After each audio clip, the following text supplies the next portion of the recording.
ancient Egypt, but they didn't have as many as we have now.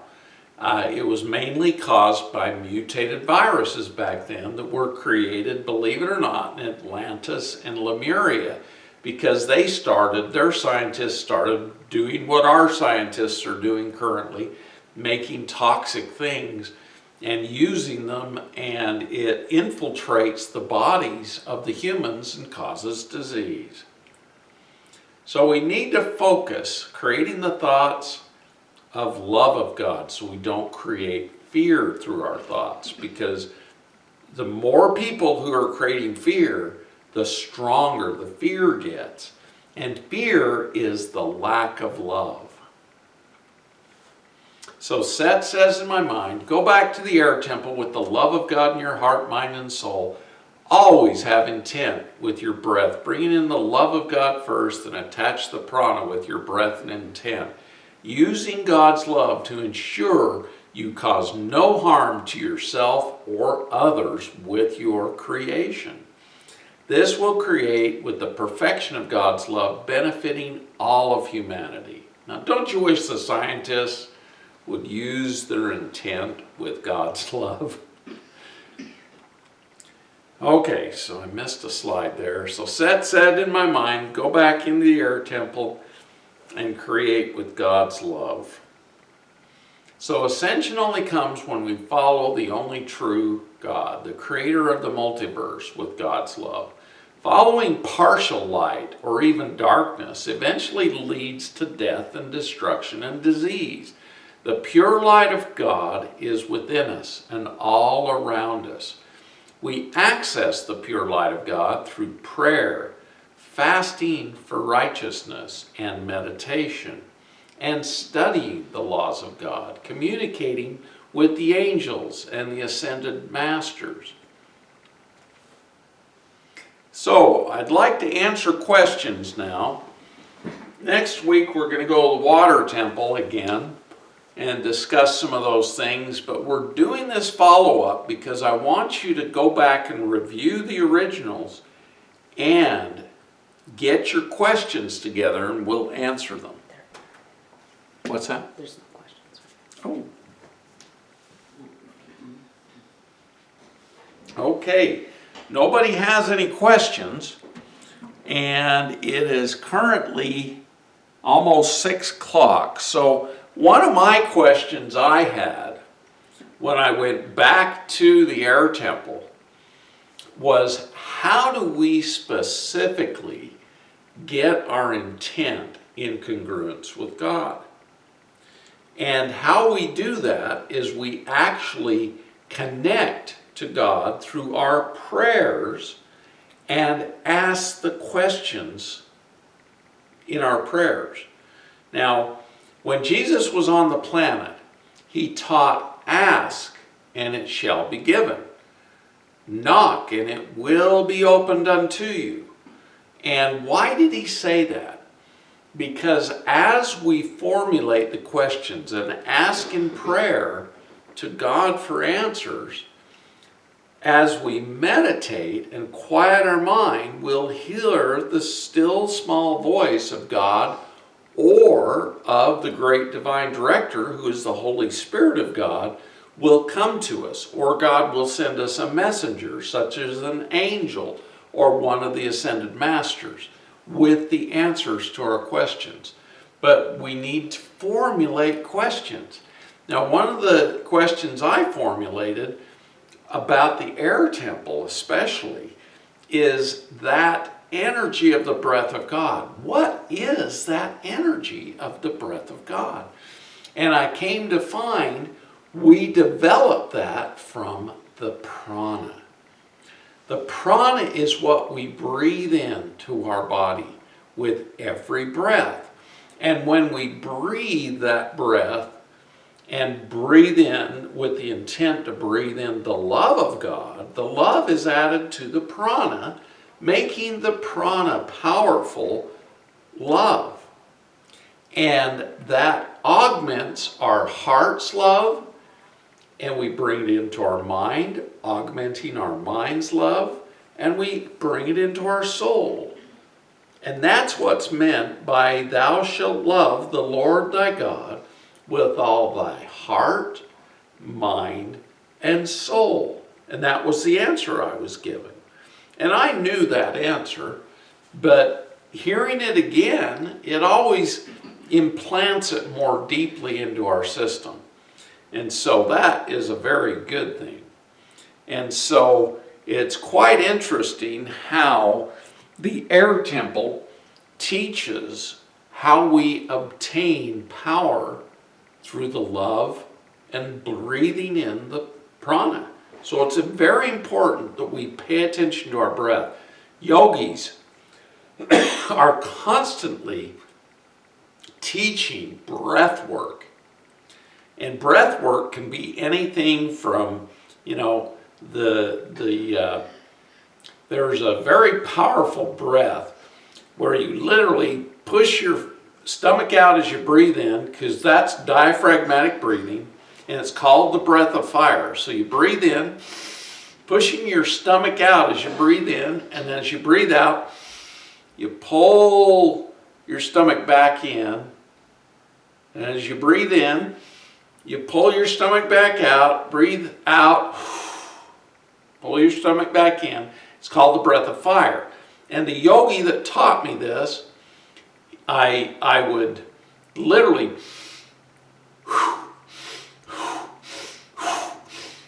and he told me to put your hand on your stomach. So as you're breathing in, your stomach goes out. As you're breathing out, your stomach comes back in. What this does, it stimulates the splanchnic nerve that causes you to go into a parasympathetic state. And it's a state where you're in repair and rebuild.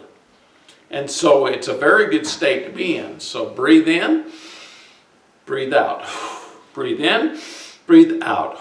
Breathe in, breathe out. Breathe in, breathe out. Breathe in, breathe out. Breathe in, breathe out. And do it at least 10 times. You'll feel yourself almost getting dizzy because it's bringing in a lot of oxygen, raising your levels of oxygen, but it also brings in energy or prana into the body, making you able to do things that you might not have been able to do. I'm going to look and see if there's any more questions. Oh, here's some questions. Okay. How do we clear entities? Well, telepathically, you communicate with them. And you literally, the person that you're trying to clear, this can be done at a distance, or with the person there with you, or with the person somewhere else, and you call the person by name, such as if Vicky needed to be cleared, I say, I'm talking to the spirits, the entities, or any demons around Vicky. And then in my mind, I test. And I feel, okay, how many entities? Okay, she doesn't have any, but if she did, I'd feel 1, 2, 3, 4, however many. And you'll hear a number come to your mind.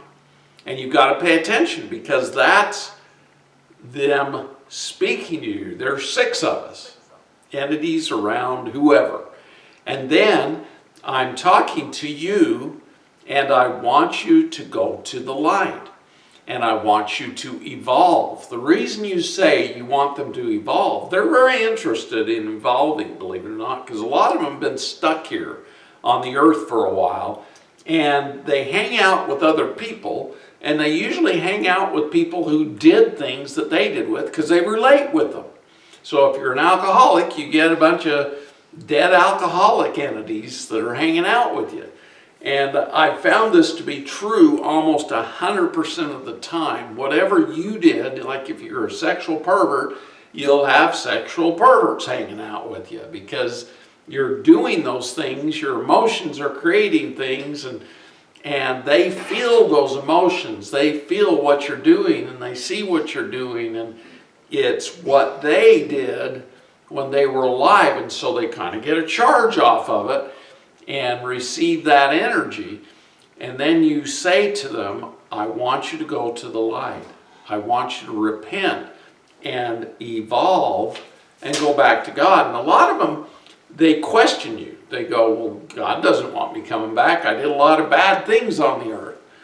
And you tell them, God is love. God does not judge you. God freely will bring you back into the love of God. You just have to choose to go. And usually by the time I say that, they go.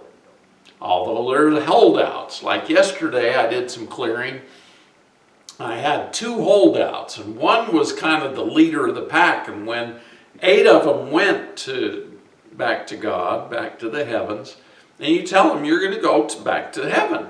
And they like that too, and so they'll go. But you have to call in their loved ones. I call in your loved ones to take you. Or I call in Jesus to come and get you. Or Mother Mary, whoever they believe in. And you will hear it in your mind who they believe in. Well, I believe in John the Baptist. And so you call in John the Baptist. Whenever we think about someone who has died, they come. And that's how psychics can tune in to who you need to talk to, is you'll hear who they are. And you'll be able to connect to them and give them information. But in the case of clearing entities, you want to call in the ones that they believe in so they can feel comfortable going with them to the next step, either back to heaven or the 4th dimension, wherever. So it's very important that we do this. Now with demons, we usually have to put them in a cylinder of light and put the seal of Solomon with the 72 names of God made of gold and silver, and confine them until they accept the redemption of God or the love of God, which is the same thing. Redemption just means coming back to God when we redeem ourselves. And so it's important that we choose words that these spirits will understand. And the demons understand when you are telling them you're going to put them in a cylinder of light and confine them with the seal of Solomon. Many demons got confined when Solomon was on earth because he confined these demons with the seal of Solomon. And usually in a cave or somewhere, but he got rid of all the demons in the kingdom. So he had one of the happiest kingdoms on the planet because there weren't any bad spirits around making people do bad things. Currently, we've got a lot of people doing really a lot of bad things. And so we've got a lot of dead souls and demons here fighting a war over the souls of these humans who are alive and those who are dead. And so it's important that we clear these beings and clear their souls so they can be acceptable back to God again. So basically that's how I do it. And when I do the demons now, I give them a choice. I didn't used to give them a choice. I just put them in a cylinder of light and seal them up with the seal of Solomon. But now I've found in this war, the demons are getting tired of following the darkness, and they do have a glimmer of light in them. And I found when I invite them to come back to God and take off the darkness, take off that shell of darkness, they will peel it off and they become these beautiful golden angels instead of demons. And they fly off back to heaven. And it's pretty marvelous. This has happened many times. And so it's very good. Okay, do you think that the deception of our government will be exposed? Absolutely. Do you think we will be free of financial and healthcare slavery this decade? Absolutely. The ascension is scheduled sooner than it used to be, and currently the schedule is 2026, and they moved it up because of what's going on, and because so many humans were being taken into doing these bad things. And we humans, we've created these viruses. We've created all of the bad stuff going on the planet right now, and we need to come back to the presence of God and to the love of God. And so it's very important that we do this. Okay, did Seth teach you how to heal your body of disease? Now, it's interesting. Yes, as you went through the ascension temples, you learned healing practices, and you learned about the love of God. You learned, if we go back to the different temples, it's interesting. You learn stuff in every one, but they all start out in the love temple, because you have to learn about the love of God first, because you can't even start in the sun temple without doing all of your shadow work, which is getting rid of all your negative emotions, getting rid of all your negative thought forms, getting rid of past deeds that you've done that weren't in congruence or following the laws of God and the laws of the universe.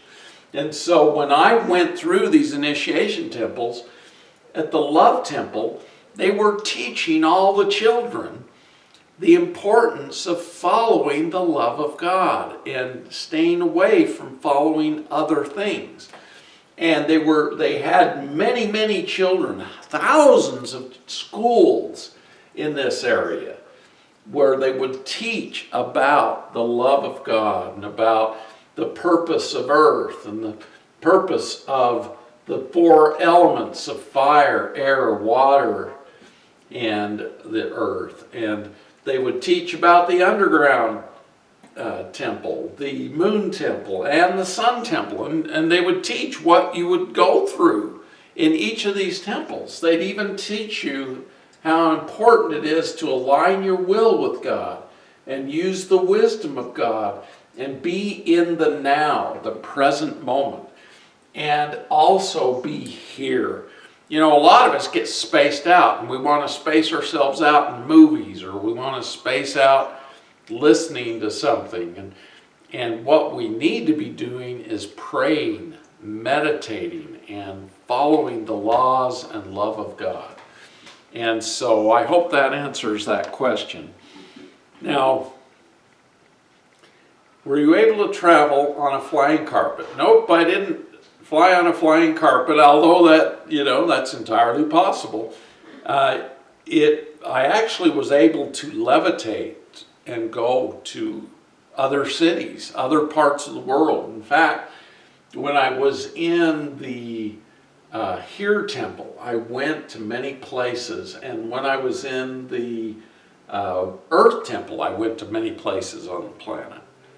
So yes, you can do that. You can astral travel and travel through the etheric energies also.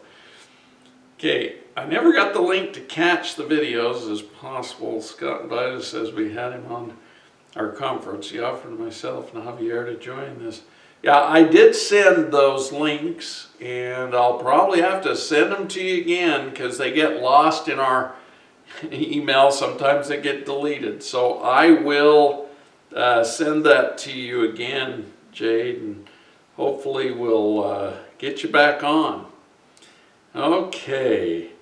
Archangel Michael recommends consciously breathing in love and exhaling gratitude, yoga, union, pranayama, to connect with our divine essence. And I totally agree with that, Catherine. Thank you for that comment.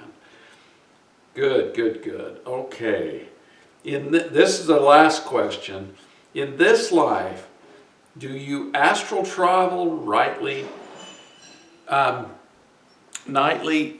I do quite a bit, although now I do more clearing. I do a lot of Ho'oponopono. When I'm awake, I awaken every night around 3 in the morning. It's called the witching hour because we're supposed to do our work.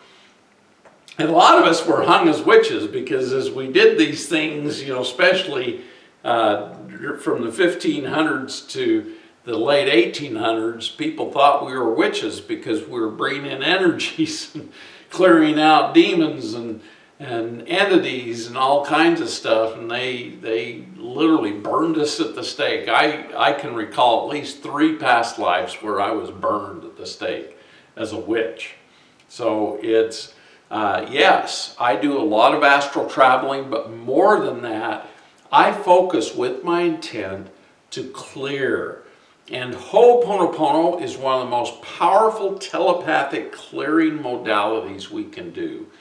As you know, Hugh Lin cleared these literally criminal psychopaths who had murdered, who had, harmed people, raped, stolen, caused mayhem and destruction, and he would Ho'oponopono them, and they became so much better people because he was clearing their shadow by doing the Ho'oponopono of saying, I love you, I'm sorry for what you did. And he'd list, because he had their charts and he knew what they had been convicted of, and he would forgive them, and then he would have sorrow for what they had done.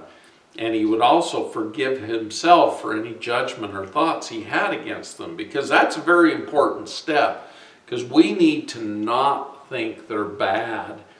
We should not judge. Jesus taught, judge not that ye be not judged, because whenever we judge another human, we're actually judging ourselves because of the law of one. And so it's very important that we Ho'oponopono and then express gratitude and thankfulness for that person. Because as you do that, that clears a lot of energy. And gratitude is the ultimate energy of receivership. So they receive the love of God that you're sending to them. They receive the forgiveness. They receive the sorrow. And they can feel that sorrow within themselves for doing what they did, and they can, what we call, repent from doing those things, which means they feel that sorrow and they go in their minds, oh, I really shouldn't have killed that person, I really shouldn't have done that, and then as you express the gratitude, it makes them feel the gratitude, and they start receiving the love of God. And then you start back over again. I love you. I'm sorry. Please forgive me. I forgive myself. I am so grateful for you. And as you do that several times, they shift their energy. So it's very important to do. So the Ho'oponopono is one of the most important teachings. And if you'd like, I'll resend that to everybody on my list. And if you're not on our list, let me know. Send me an email to scott.healthlongevitync@gmail.com, and I will get you on the list and send you these teachings. And they're very, very important, because we've got to get the earth ready. And the way we're going to change the earth is setting our intent to change all the humans and bring them back into the love of God and following the Christ consciousness, which follows the laws of God. And so we are the ones